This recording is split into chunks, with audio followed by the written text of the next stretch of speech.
still left.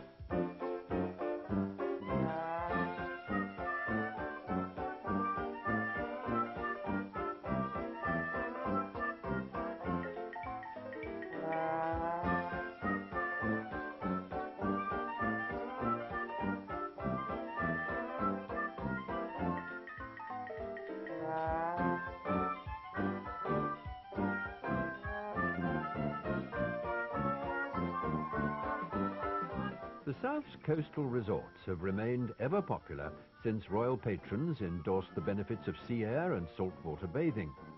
For many, the sea itself was the main attraction, especially for yachtsmen, people with a passion for power boats in the 1930s, and those who simply enjoyed a relaxing trip by paddle steamer.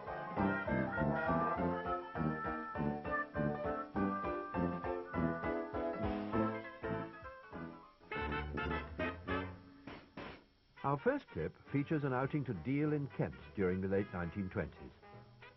The pier on which this family amuses itself was destroyed during the war after a Dutch cargo vessel which had previously struck a mine drifted into the structure. The pier has since been rebuilt. The same family also recorded days out up the coast at Joss Bay. Resorts were still promoted for their health-giving properties and revitalizing qualities.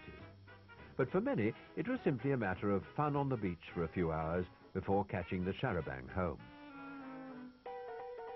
For those fortunate enough to own a car, parking was sixpence.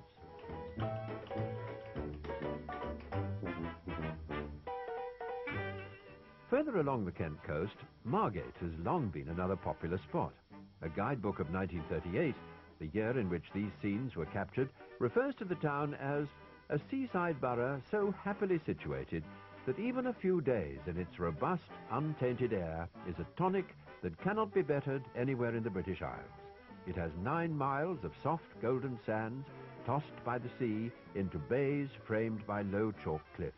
For those advantages, the people of Margate modestly disclaim responsibility, but they can claim to have made behind that lovely shore a town which offers all that health and pleasure seekers can require. It was in fact a Margate man, Benjamin Beale, who invented the very first bathing machine back in 1753.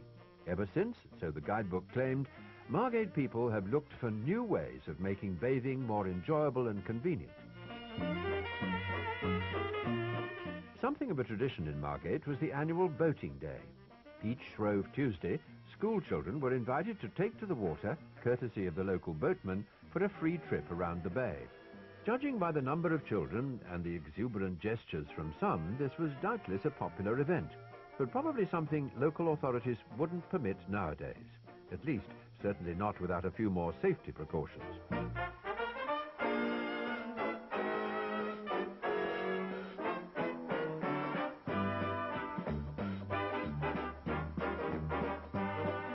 For those who preferred something slightly less precarious, paddle steamers were regular visitors to the pier, linking Margate with other resorts, and pleasure steamers could be taken to Calais, Boulogne or Ostend, returning in time for tea.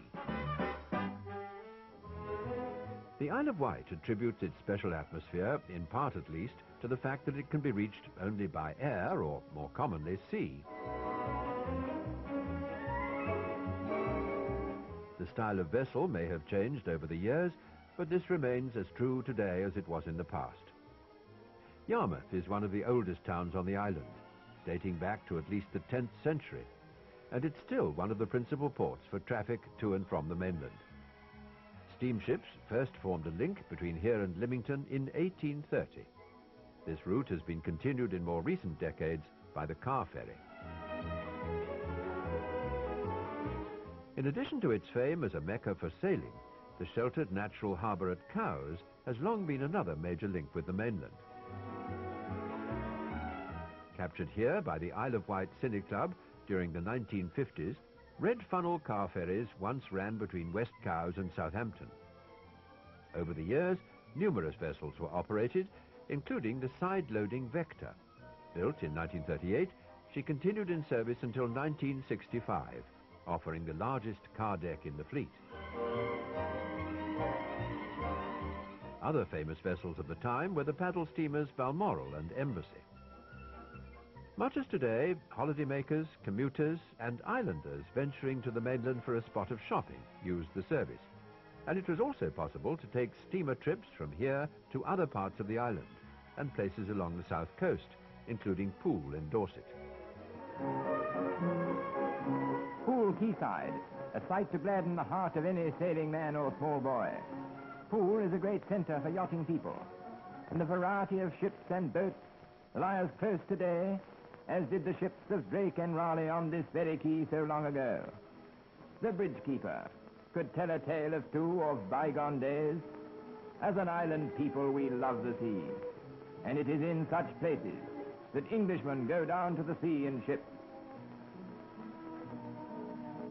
Along the quayside, every need of the sailing man is catered for. The customs house, which was once ransacked by the famous Hawkhurst gang. A ship's chandler, selling almost anything. A sailmaker. And a reminder that once the men of Poole were so obstinate that King Charles paid a personal visit in an effort to win them over. He was not very successful. Perhaps he spent too long inside.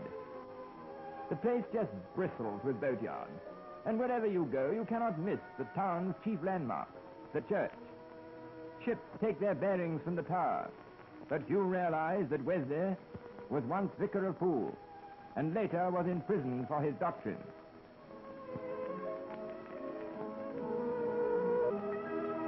The town's history goes back to Roman times as a port, and along the waterside there are some very old and quaint buildings.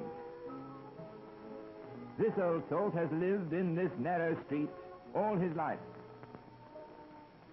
The children have no playground but the street, yet this little girl does not look unhappy about it. There is plenty for children to do here, with cargo boats to lean over, in order to ask 1,000 questions of the crew. One of the good things about human nature is that nobody really minds a child poking his nose in. And we men like an audience while we're working, even if it is only unloading wood from a boat. The merchants of Poole in olden days built up vast fortunes through a timber trade with Newfoundland, from Queen Elizabeth's time until Queen Victoria's.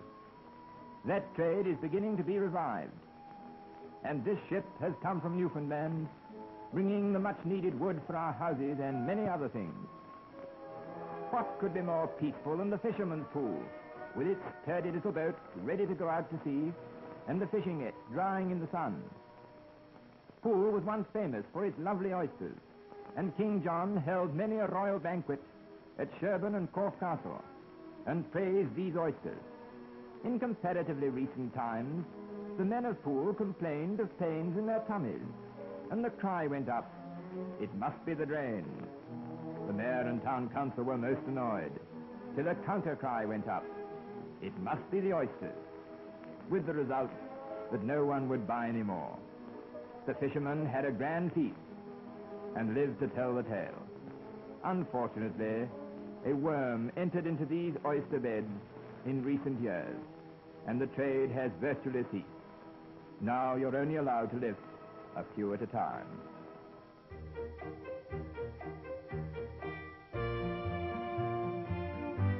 In 1937, the chance of a visit to the seaside town of Weymouth for the pupils of St. John's School, Parkstone, was a treat not to be missed. On a fine summer's day, the children, teachers, and even some of the parents and siblings boarded a long line of coaches for the drive across Dorset. No doubt there was much excitement among children and adults alike at the first glimpse of Weymouth's famous sandy beach. Headmaster and organizer of the trip, the Reverend Rowden and his family, having followed in the family jalopy. Weymouth had all the hallmarks of a traditional English holiday town. There was plenty to do: Punch and Judy, boats for hire, soft sand and cool water in which to play, and ice cream.